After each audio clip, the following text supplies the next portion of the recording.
conduis-nous à être semblables à ton Fils bien-aimé. Au nom de Jésus. Quelqu'un dit Amen. Merci. Veuillez vous asseoir. Dieu nous bénisse. Philippiens chapitre 2. Nous lisons la parole du Seigneur. Philippiens chapitre 2. On va gagner du temps. On va gagner du temps. On lit la parole de Dieu, mesdames et messieurs. Philippiens chapitre 2, le verset 9. C'est pourquoi aussi Dieu l'a souverainement élevé et lui a donné le nom qui est au-dessus de tout nom, afin qu'au nom de Jésus, tout genou fléchisse dans les cieux, sur la terre et sous la terre. Amen. Et que toute langue confesse que Jésus-Christ est Seigneur à la gloire de Dieu le Père. Amen. Je n'ai pas entendu ton amen. Hébreux chapitre 2, le verset 9, que je lis, 7 à 9.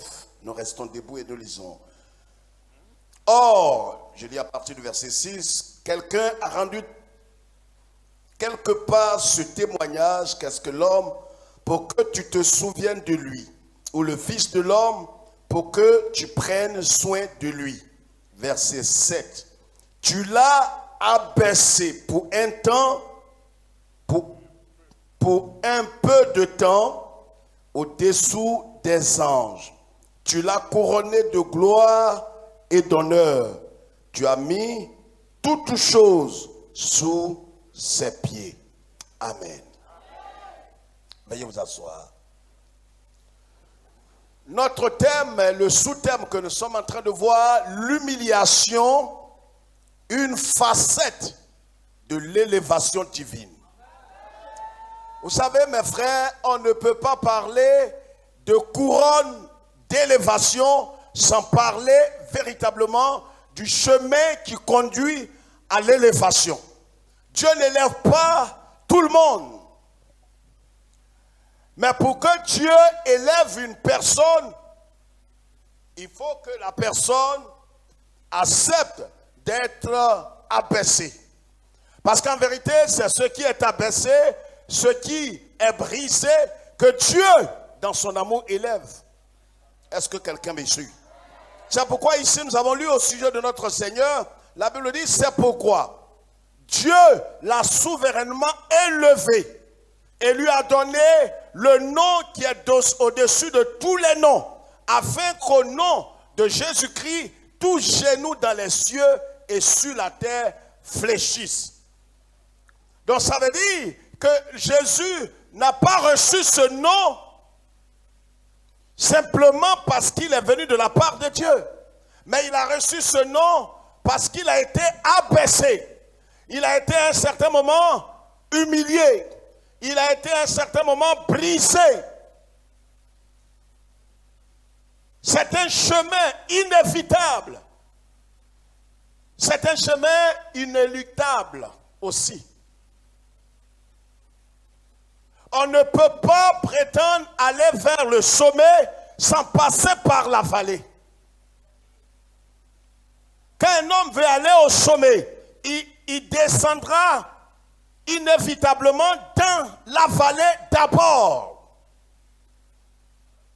Et quand il sera dans la vallée, personne ne parlera de lui. Il n'aura pas de témoignage, il n'aura pas de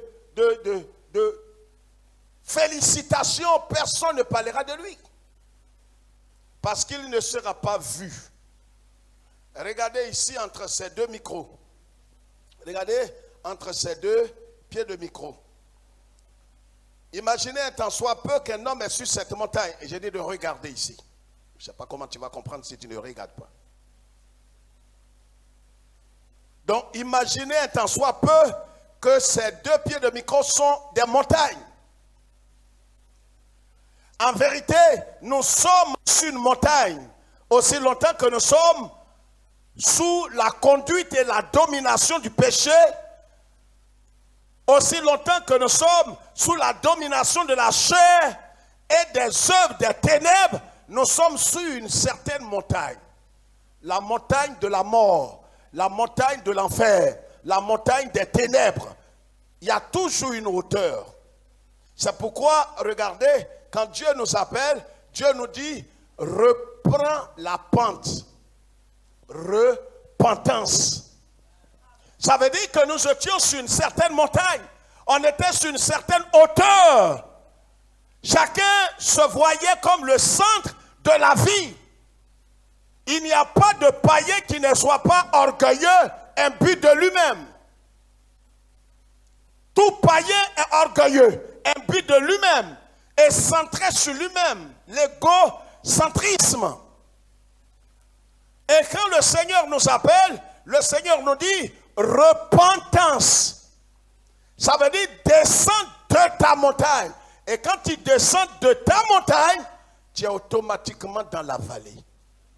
Est-ce que quelqu'un me suit, un esprit éclairé comprend ce que je dis?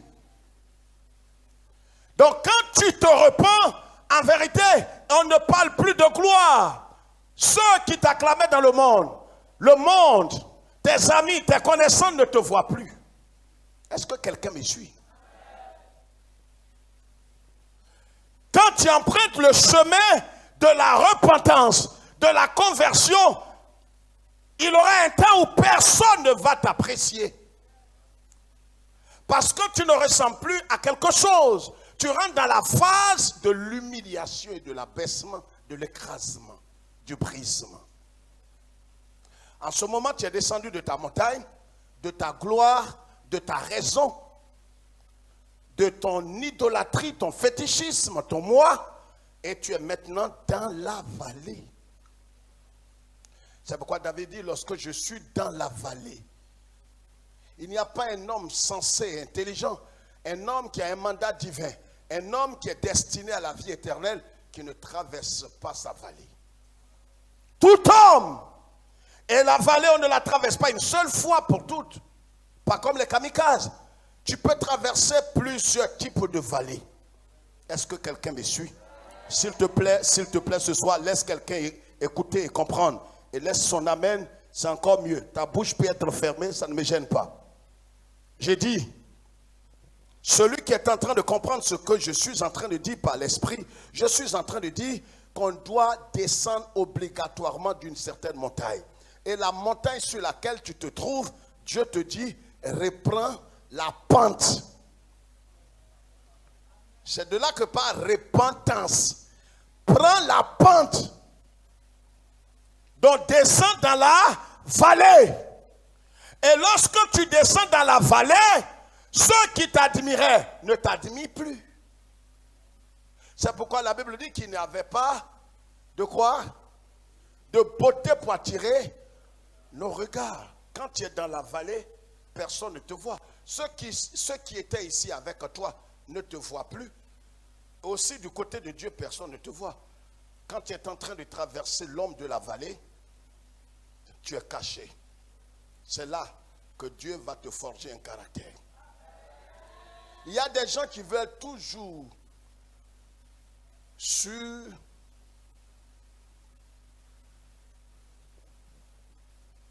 peut-être la lampe des projecteurs et toujours on doit parler d'eux.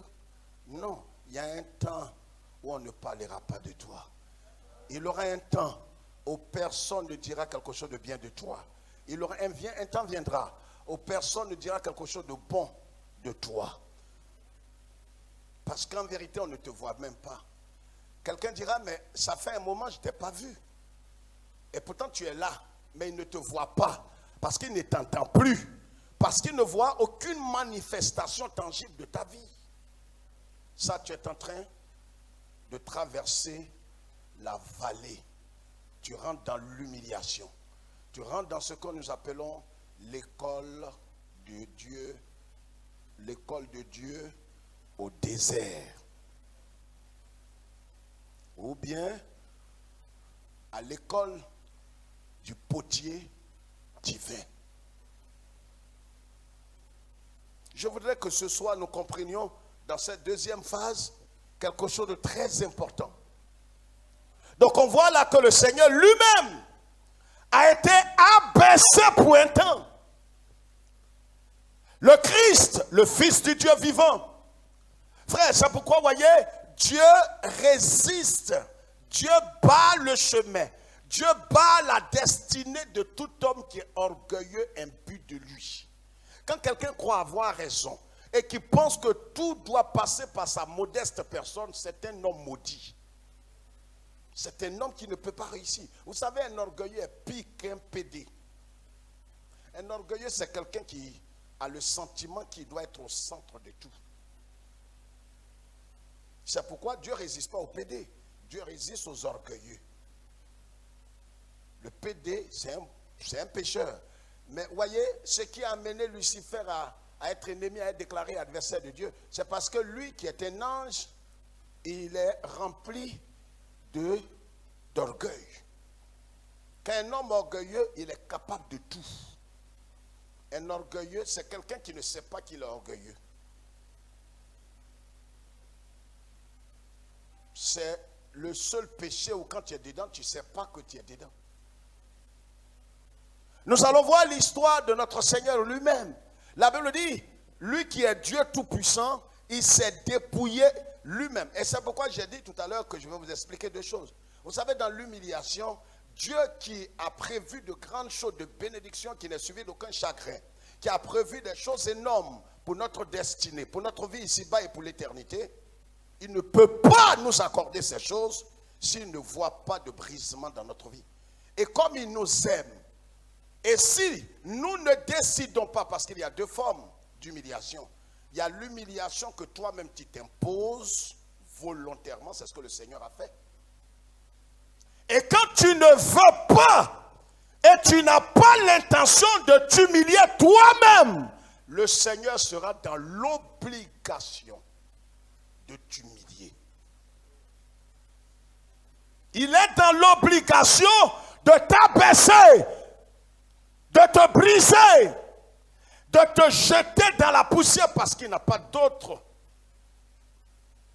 moyen, il n'a pas d'autre choix que de t'abaisser parce qu'il a un projet de t'élever. Et comme tu ne lui donnes pas le choix, alors il est obligé de t'abaisser dans la poussière, de te briser. Et quand lui te brise, quand c'est le Seigneur qui te brise, non mais tu apprécies.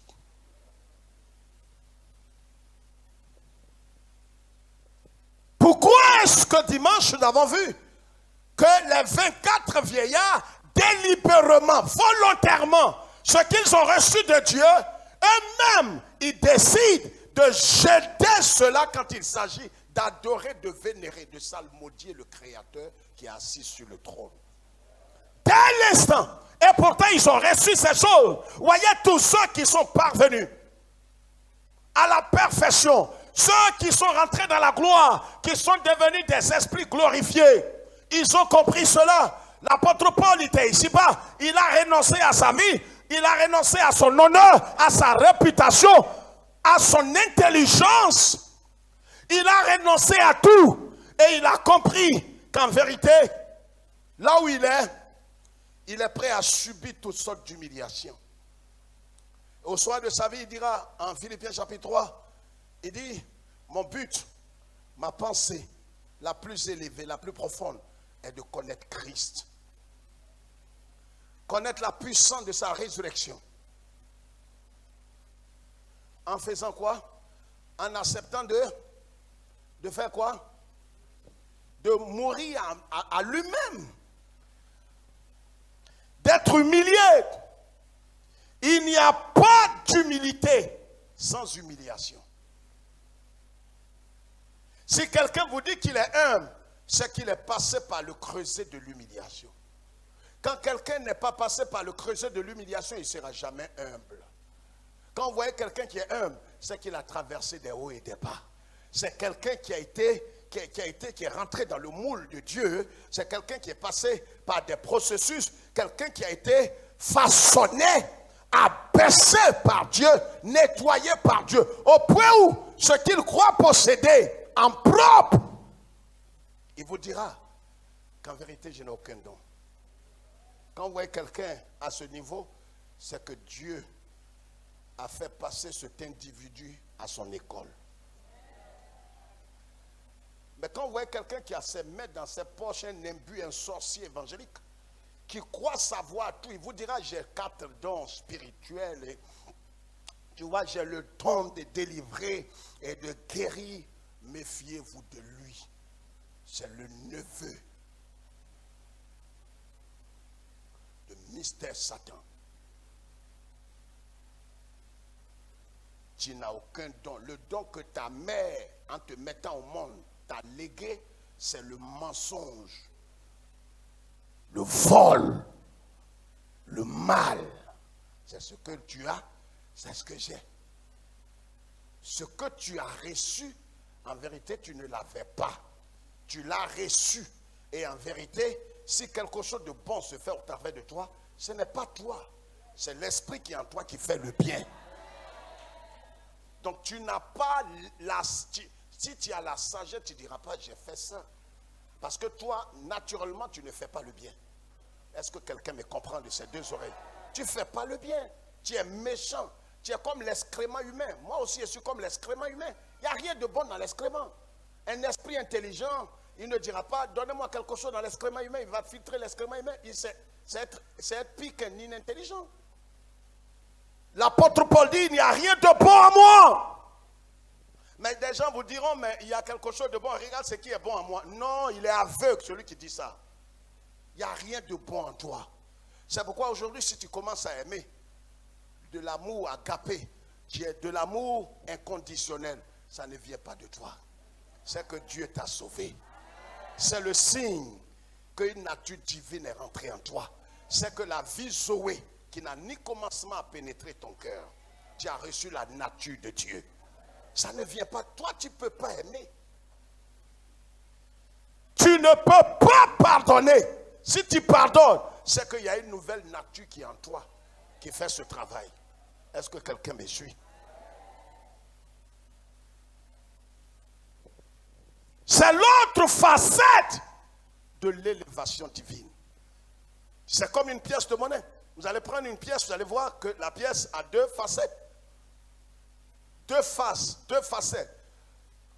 Vous prenez une pièce de 100 francs CFA, vous allez voir la première partie où il y a peut-être l'arrêt de poisson et puis l'autre côté c'est écrit 100 francs. C'est pareil pour l'élévation divine. Regardez, toute élévation qui n'est pas passée par l'œuvre de la croix sera une malédiction pour toi. Exactement comme Ismaël qui était. Ismaël n'est pas le fils d'Abraham. Je peux parler? Ismaël n'est pas le fils d'Abraham, il est le fils d'Abraham.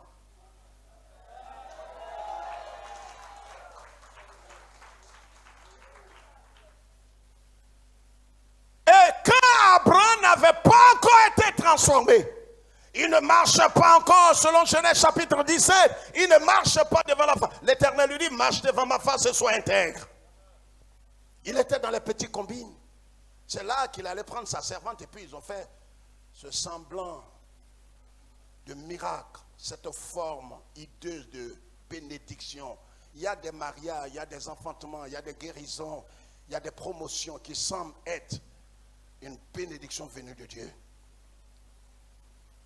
Mais c'est une bénédiction Ismaël. Ce que tu appelles miracle va te poursuivre toute ta vie sur terre. Si tu n'attends pas le temps d'humiliation pour que le miracle vienne en son temps, Dieu réserve toujours. Même quand Abraham est allé avec Agar, normalement la sémence n'est pas dans le corps de la femme. La sémence est dans l'homme. Normalement quand Abraham est allé avec Agar, il devrait pouvoir libérer la sémence de la promesse là dans le ventre d'Agar. Je vais dire à quelqu'un, ce qui t'est réservé viendra en son temps dans ta vie. Tais-toi, c'est pas de toi je parle.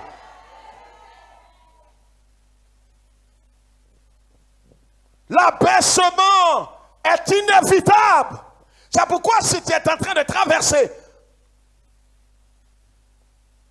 à nouveau l'abaissement, l'humiliation, bénis le Seigneur.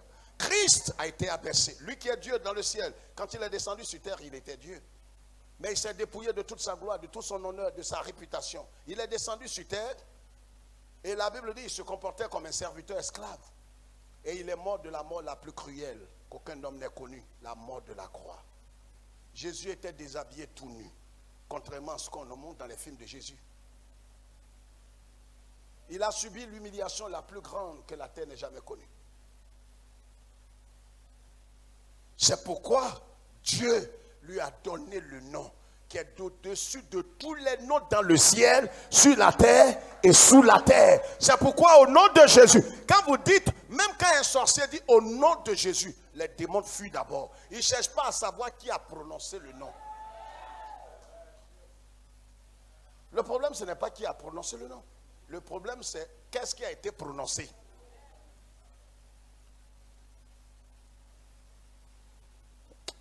Un Samuel 21. 1 Samuel 21. Allons-y, gagnons du temps. 1 Samuel 21.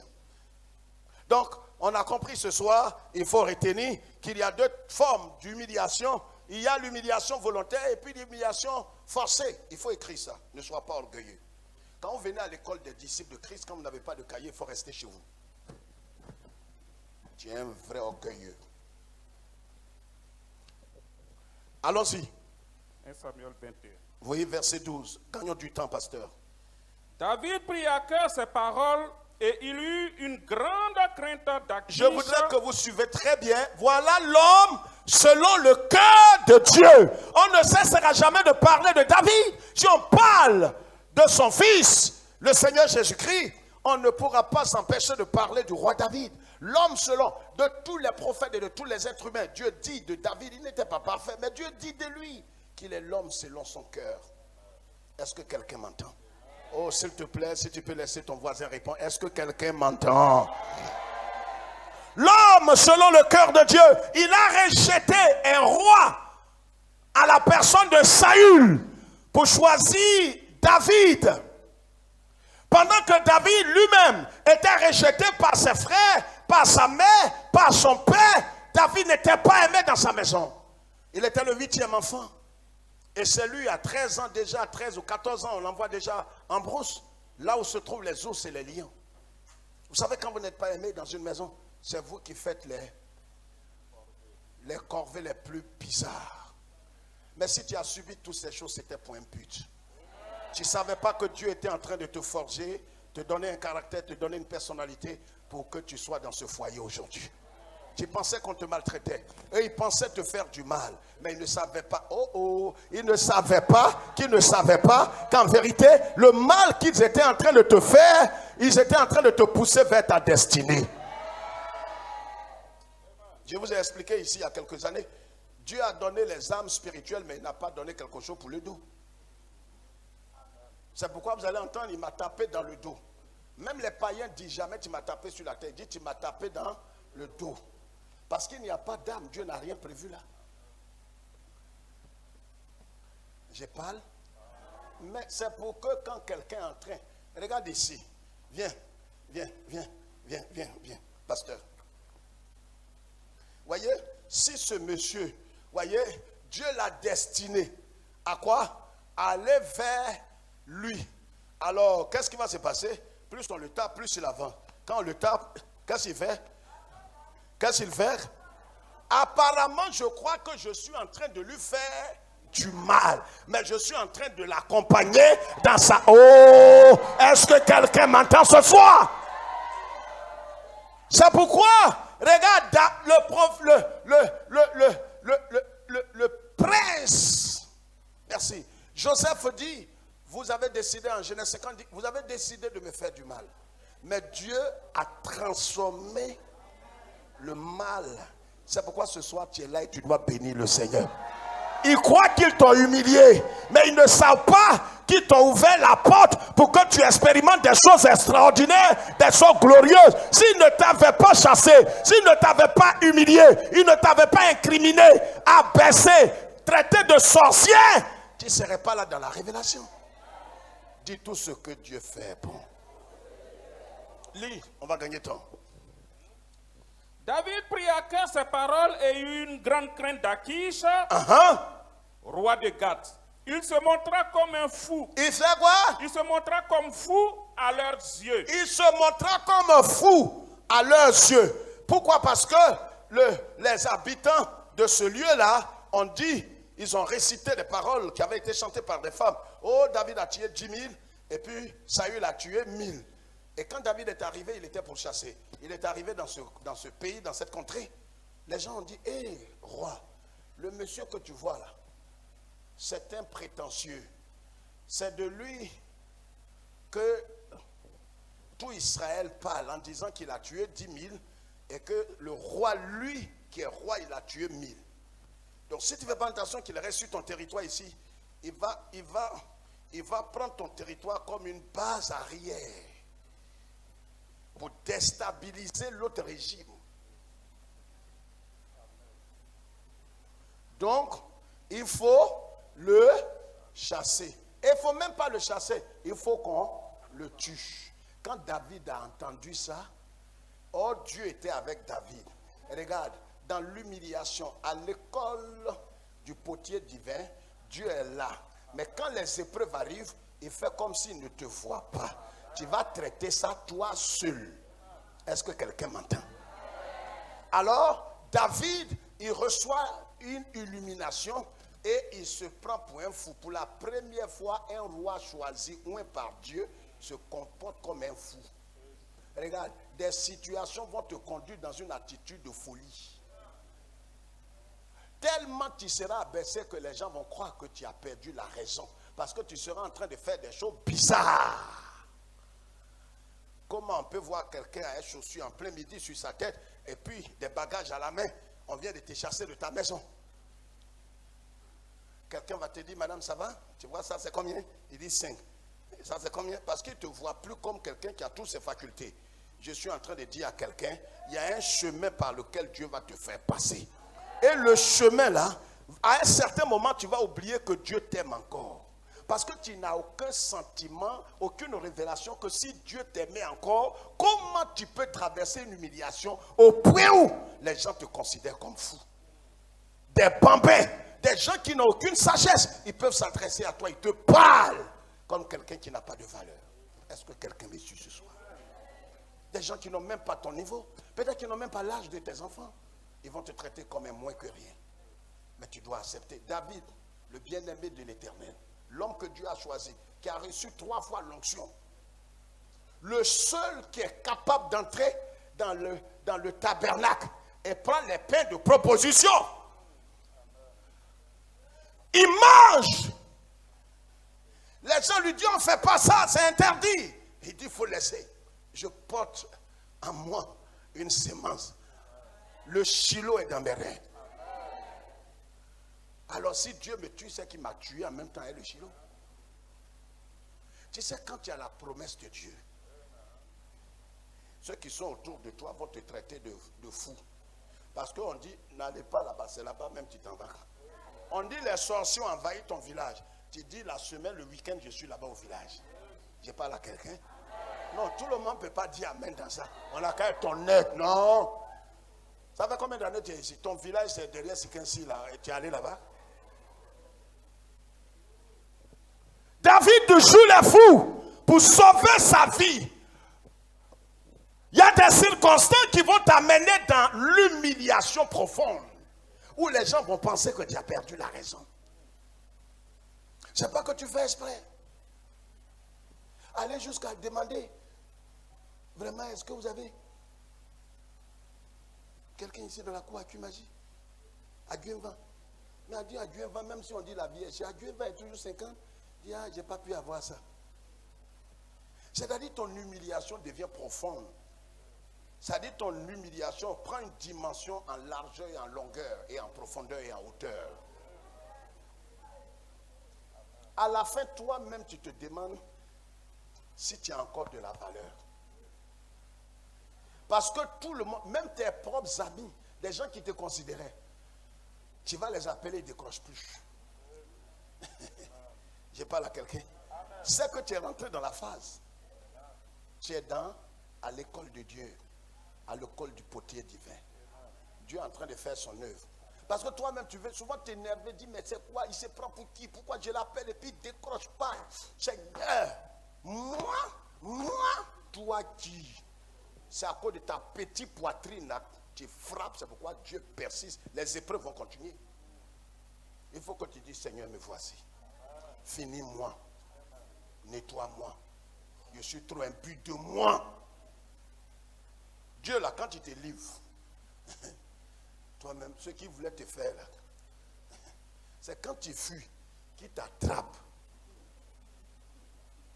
Termine.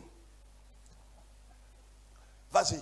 Regarde, la première humiliation qu'il va connaître, voyez, c'est que lui, David, il a oublié de jouer les fous. Notez ça. Il est obligé. Je vais expliquer. On a 10 minutes. Il est obligé de se considérer comme un fou pour sauver sa peau. Un temps viendra où tu seras dans l'obligation de te conduire comme un écervelé. C'est-à-dire même on va te confier des tâches les plus ignobles. Tu es venu déposer un dossier avec bac plus combien? Plus 4 ou bien plus 5. On dit d'accord, ben écoute, on n'a pas de poste, mais dans un premier temps, ce que le DRH demande, c'est que tu vas balayer le bureau et tu vas vider les poubelles et puis on va voir ton cas d'ici 3 mois. Ce n'est pas ton niveau. Toi là, si tu n'es pas né de Dieu, que tu n'es pas destiné à l'élévation divine sans regret, tu vas partir, pas être orgueilleux. Oh, tu ne sais pas que c'est Dieu qui utilise leur bouche pour te briser. Quelqu'un m'entend? Je vous ai raconté mon histoire ici en 87. J'étais jeune pasteur, bouillant, je priais sur les pochettes. Ils sont venus nous chercher, mais je n'étais pas en plein temps, j'étais pasteur à mi-temps. Ils sont venus nous chercher dans notre école, on était en 2e année. Ils sont venus nous dire, écoutez, vous là, vous allez venir au camp Gallieni, c'est une obligation pour le service militaire. Les gens dans toute la classe, tous mes amis avec qui étaient en 2e, ils m'appelaient Jésus.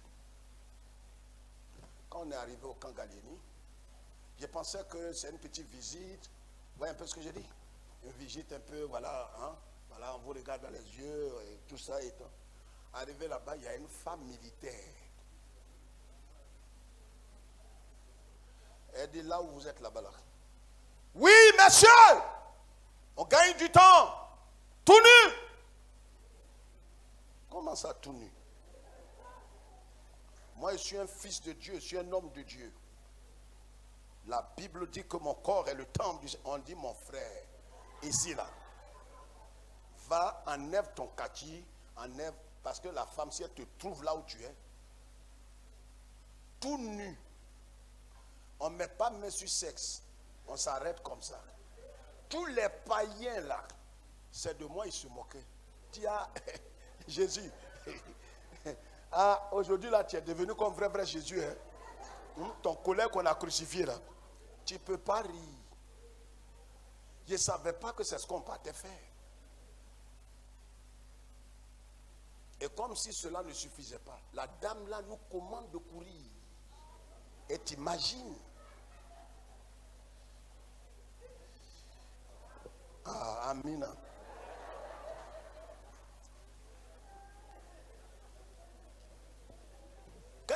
Quand tu sors de là, tu es caché devant qui? Les gens disent dans la classe ici, là, on se connaît.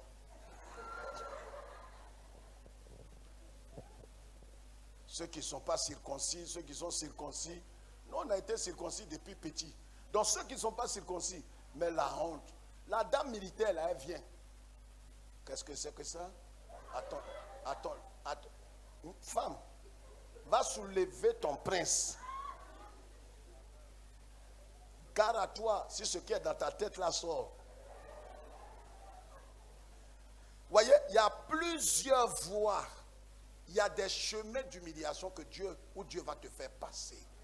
Mais tu as l'impression qu'après ça, c'est fini. C'est pas ça? Je vous ai dit, quand Joseph, Pharaon l'a couronné net et tout étant, Pharaon l'a appelé après. Regarde, ça ne finit pas jusqu'à ce que tes yeux se ferment. Ça ne finit pas. Joseph, quand il a fini, il dit, je vais me reposer un peu. Alléluia, alléluia. Pharaon dit bien, tu vois, la femme Asna, c'est ta femme qui est là. C'est la fille du le grand mystique franc-maçon.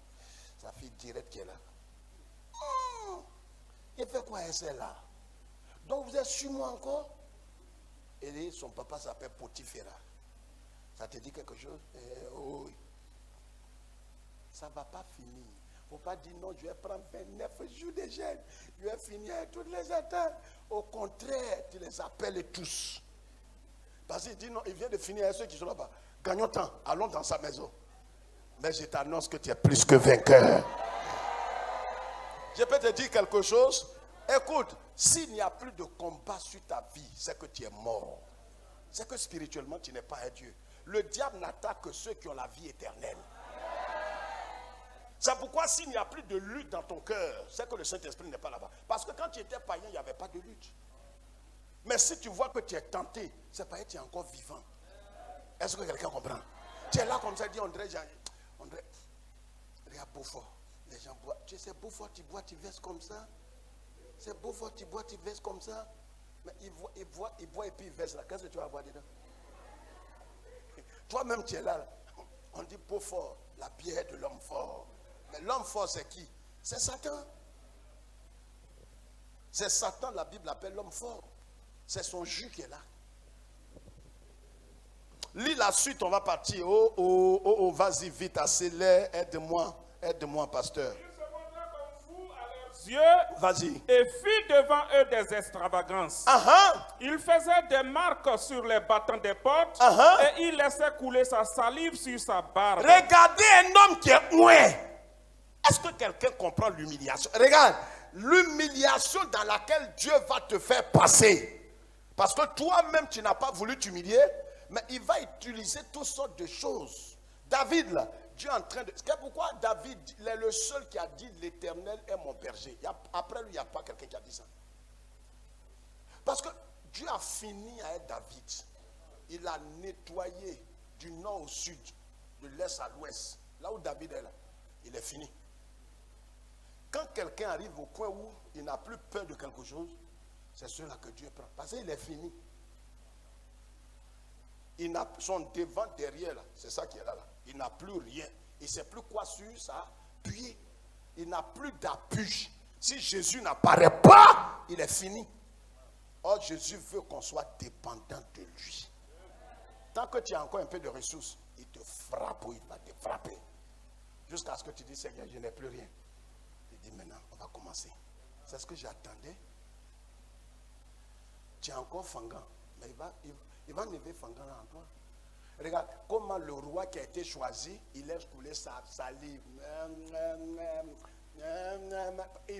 Et lis la suite, lis ce que le roi va dire. Achis dit à ses serviteurs, vous voyez bien que cet homme a perdu la raison. Pourquoi me l'amenez-vous?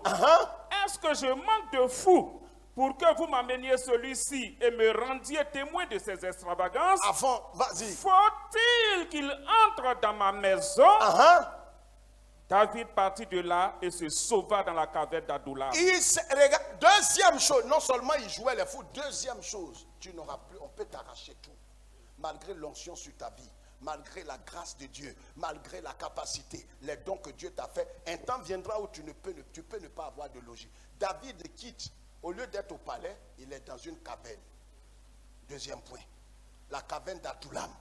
Comment un homme qui est oué n'a pas de logis fixe, n'a pas de pommade, n'a pas d'habit, il va de crédit en crédit. Les gens se demandent si réellement ton Dieu est le véritable. Si tu es né de nouveau, si tu es converti, si tu as vraiment l'esprit de Christ. C'est quelle humiliation dans laquelle tu t'es planté. Pourquoi tu n'arrives pas à joindre les deux bouts? Pour toi là, ça devient suspect. David, c'est dans caverne, il se trouve. Deuxième élément. Troisième élément, il va aller dire, lis la suite, pasteur, on a une minute. Il va aller dire au roi de Moab, regarde, même les interdits, troisième chose, ceux qui prennent note, troisième chose, même tu vas manger ton totem. Amen. On t'a dit non, tu ne manges pas riz blanc, mais c'est ça même tu vas manger. Est-ce que quelqu'un me comprend ce soir? Ton visage me montre quelque chose. Dieu va te pousser dans le dos jusqu'à dans ton dernier retranchement. C'est-à-dire ce que tu appelles mon totem. Ton totem même, ce n'est pas que quand tu manges ça. Mais ça veut dire quand tu étais dans le gras et replay et que tu étais heureux. tu ne mangeais pas certaines choses. À quelqu'un sans poisson, moi, que Dieu m'en garde. Que Dieu m'en garde. Tu vas manger à quelqu'un même sans huile. Et tu vas voir, c'est avec appétit même tu vas manger. Tu vas croire que, oh attendez, les prospérités maçonniques vont vous dire, c'est l'esprit de pauvreté. L'esprit de pauvreté malade. Quel esprit de pauvreté? Dieu est en train de finir avec toi. Il veut te positionner. Mais tant qu'il ne t'a pas nettoyé, il ne t'a pas abaissé. Quand Jésus était à la croix, il n'y a pas un qui a dit qu'il n'était pas abandonné. On dit, mais si réellement Dieu ne t'a pas abandonné, descends. Il ne peut pas descendre. Il y a des situations où les gens vont te défier, tu ne pourras pas répondre. On dit, si vraiment ton Dieu est vrai, où est ton enfant? Ton ventre cimetière. Si vraiment ton Dieu est Dieu, il faut nous montrer un enfant l'année prochaine. Va louer maison ou achète maison. Tu vas dire quoi? Marie-toi. Tu ne peux pas répondre. Je suis en train de parler à l'esprit de quelqu'un qui est destiné à la vie éternelle. Quand ces choses-là, tu traverseras ces choses, quand on va te défier, souviens-toi que c'est le Seigneur qui a commencé son œuvre. Il peut utiliser des canaux. Laisse-le faire. David dort dans une caverne. Lui qui est un roi. Normalement, sa place est au palais. Il se retrouve dans la caverne. Termitière. Il va faire quoi dans termitière? Et quelqu'un va te trouver et dire, mais tu es derrière, tu es à Bukavu. Toi, enfant de Dieu, je refuse. Seigneur, Seigneur, pourquoi? Seigneur, pourquoi? Mais le Seigneur sait ce que tu vas gagner à Bukavu. Et c'est ce qu'il va te montrer à Bukavu. Et c'est pas fini. J'ai dit, ton interdit. Il dit, il descend à Moab.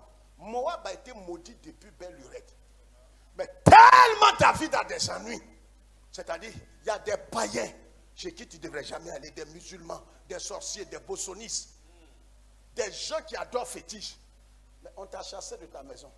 Le féticheur, là, il a entré coucher. Est-ce que quelqu'un me suit ce soir? Ces féticheurs-là qui vont dire, bon, je vais enlever mon masque là-bas. Tu ne peux pas. C'est la seule maison qui est vide. Il enlève le masque là. Il enlève les œufs. Il enlève les statuettes. Il dit, il faut dormir là. Votre affaire de Jésus, quand on vous parle, où est Jésus aujourd'hui? Tu as quoi à dire? Regardez ici. David, le roi parfait, se retrouve à Moab. Comment vous expliquez ça? Dites-moi, les prospéritistes. Il se retrouve à Moab. Oh, Dieu est sur son trône. C'est toi, Dieu, qui l'a oint. Maintenant qu'il se retrouve dans cette situation, tu es où? Tu es où, Dieu? Dieu le voit. Il n'intervient pas. Et c'est ce qu'il cherche dans David. Il veut finir avec l'orgueil de David. Il y a des choses que Dieu va enlever en toi. Actuellement, un petit peu, oh Seigneur, libéré, libéré. Oh Jésus, tu m'as libéré, libéré. Qu'est-ce qu'il y a, bâtard? Tu marches sur mon pied. Dans l'église, tu marches sur mon pied. Quelqu'un qui chantait, libéré, Jésus m'a libéré. Ils sont ici, là. Il y a des gens à qui il ne parle pas. Il est en parlant à certains aujourd'hui. Allez vers celui. Toi, tu as raison. C'est ça le message de l'évangile. Tu as raison. Dépose ta raison stérile, vaine. Va demander pardon. Il ne le fera pas. Pasteur, je ne peux pas. Même si c'est pour non, Dieu n'a qu'à me tuer. Je ne peux pas. Moi, je vous dis, la croix là, je ne veux plus. Mais que le ciel t'entende et te retranche. Parce que tu ne peux plus. Ça veut dire qu'il faut que tu ailles vers lui. Je suis clair. Il y a des gens parmi nous qui sont révoltants. Si le message là n'a pas de place en toi, rejoins tes pères. Va à l'église universelle du royaume de Dieu ou au céleste ou à l'islam. Je te dis ça, si je t'encourage à aller. Je t'encourage. Tu vas dire non, pasteur, pourquoi tu dis ça? Jésus-Christ est le premier. Il dit que celui qui vole, qui est pédé, qui ne veut pas changer, continue de donner ses fesses. Donne tes fesses toujours. Tu vas me trouver ici. Que celui qui ment, ment toujours. Celui qui commet l'adultère, qui en commet davantage. Si tu ne veux pas écouter le message et ça ne trouve pas place en toi, rejoins l'islam. Je suis formé là-dessus. Ici, là, dépose ta raison inintelligente et va demander pardon. à celui qui t'a offensé. C'est dans ce message qu'on est. Ta raison vaine. Je vais avoir raison. Je vais avoir la croix est trop et trop. Trop n'est pas trop. David va aller demander, quatrième chose, il va aller demander au roi de Moab que pardon, je te demande pardon. Il faut permettre à ce que mes parents, mon père et ma mère viennent siéger ici. Quelle humiliation. Regarde, tu peux être humilié, mais ne rien avoir. Frère, ce que je dis, ça me fend le cœur. Ne rien avoir au point d'aller prendre son père et sa mère, les loger dans un interdit. Honnêtement, ça fait mal. C'est-à-dire, il n'y a pas plus grande humiliation que ça. C'est-à-dire, toi, tu peux échouer, mais tes parents, aller les loger dans le salon d'une prostituée, tu sais qu'elle est diantra, mais tu n'as plus rien. Et tes parents viennent chez toi, c'est chez une toutou, une djandjou, que tu vas loger tes parents. Et même pas dans la chambre, dans le salon. Je vous dis, là où Dieu est en train de... Parce que, regarde, toutes ces choses, ce n'est pas pour juste te donner un mariage. C'est pour te positionner d'une position éternelle. C'est pourquoi, quand ces choses arrivent dans ta vie, ressaisis-toi. Ce n'est pas facile. Si tu dois pleurer, pleure. Si tu dois crier, crie. Mais laisse Dieu faire. Il n'a qu'à faire ce qu'il veut faire dans ta vie. Ça fait mal, mais laisse-le faire. La circoncision, elle se fait une seule fois dans la vie d'un homme. Les autres choses sont secondaires. David a traversé les plus grandes humiliations qu'un être humain a traversées, à part Jésus. Prends ton père et ta mère, les loger dans un coin que Dieu même a maudit. Tu n'as plus rien. Les païens que tu traites, païens. À la fin, laissez, pardonnez, je suis en genoux. On dit, mais la chrétienne, la maman de Jésus, on dit quoi? Toi, tu nous traitais de païens que moi je suis djandjou et tout ça étant. Djandjou là, est-ce que j'ai fini mon djandjou là? Ta bouche là. Non, ça ne fait pas rire, madame. Tu ne peux plus parler. Toi-même, Bible là, tu ris de jeter parce que tu te demandes si Dieu ne t'a pas laissé. Il ne t'a pas laissé.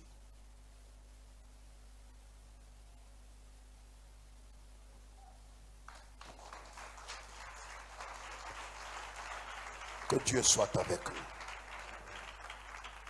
On acclame.